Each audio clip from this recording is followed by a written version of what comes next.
Apoio cultural Felipe Martinelli Braga, Setzer, Agato de Monber, Leila e Diego Silva. Apoia.se/Igor Cebarros.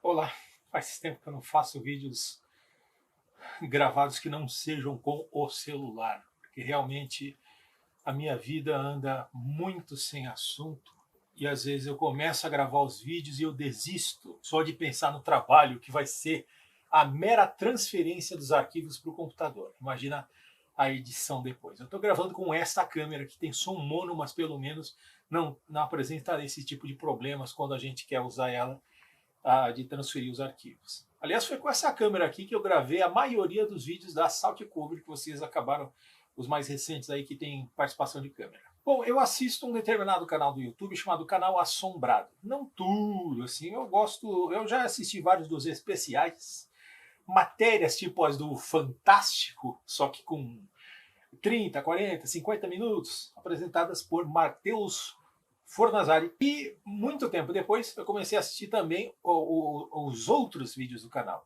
que são os relatos sobrenaturais apresentados por Ana Fornazari.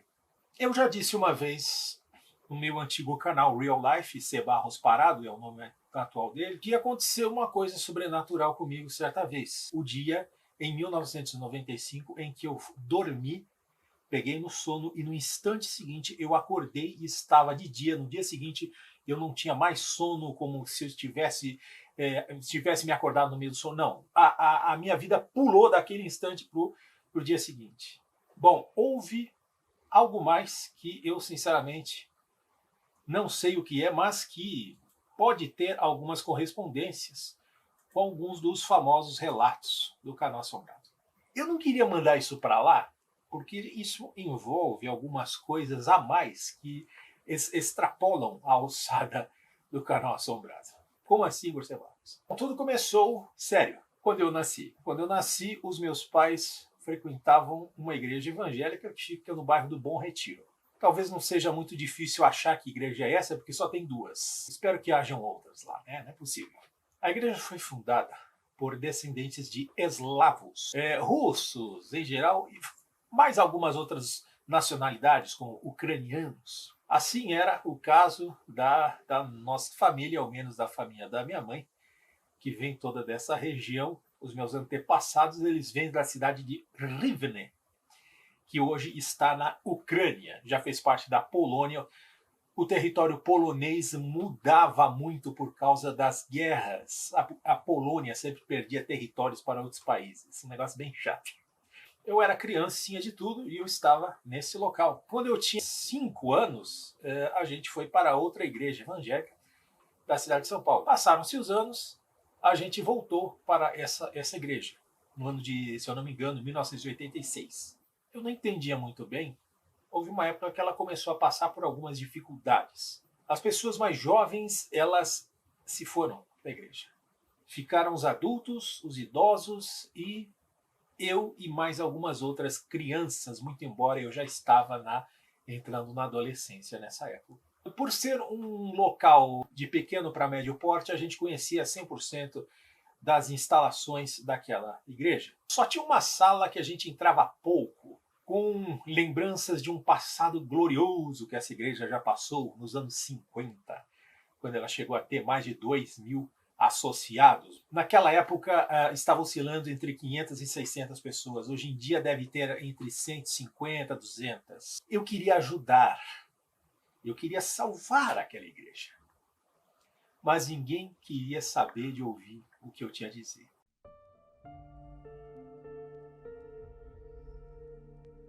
Na verdade, aquela igreja não queria saber de ouvir o que outras pessoas tinham a dizer, tanto é que expulsou um grupo de pessoas, entre as quais algumas pessoas próximas a mim. Mas aí já é outra história, uma história que eu nem sei direito o que aconteceu na época. Mas a história que eu quero falar, e que é sobrenatural, é a seguinte. A gente, de quando em vez, ficava no gabinete do pastor. Não era trancado, como em outras igrejas que eu já estive. O pessoal deixava aberto. Não tinha nada lá de grande valor, a não ser o que? Um aparelho telefônico. Aquilo sim valia pra caramba, nos anos 80. livros, a maioria deles não muito interessantes, para crianças e adolescentes, material de escritório, enfim. Mas em 1988, um dia eu entrei nesse lugar com as luzes apagadas. Não sei porquê. Eu entrei lá despretensiosamente.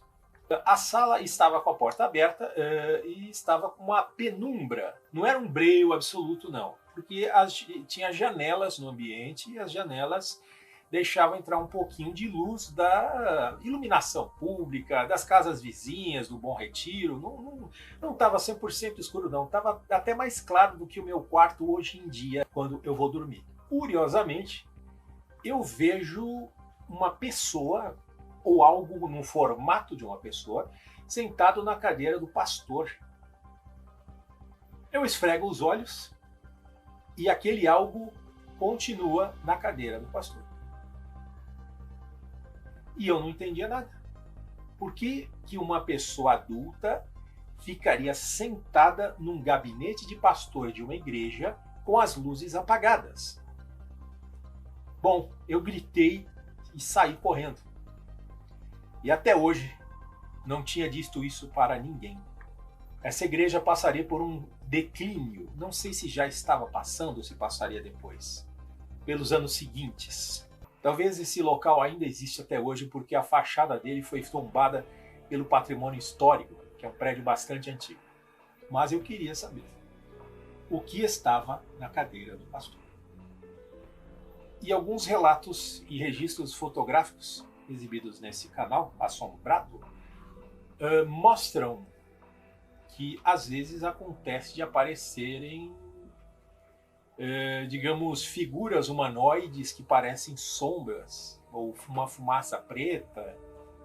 Tem inclusive 3 fotos sequenciais que aparece uma dessas figuras emergindo do chão. Só que eram até pequenas, perto do que eu vi, que tinham o tamanho de uma pessoa, 1,70 m, não sei. E quem será que estava na cadeira do pastor com as luzes apagadas dentro do gabinete? Bom, foi isso que eu vi. Eu fico triste. Muitos parentes meus tiveram experiências. Como eu poderia explicar numa linguagem mais neutra? Mais com o lado da luz do que com esse outro lado aí. Eu nunca cheguei nem perto disso. O que me aconteceu foi isso aí. Eu vi uma sombra sentada na cadeira do pastor da igreja. É isso, obrigado a todos pela audiência. Voltamos em breve com outros vídeos, talvez não tão interessantes como este aqui, mas certamente muito melhores. Até a próxima.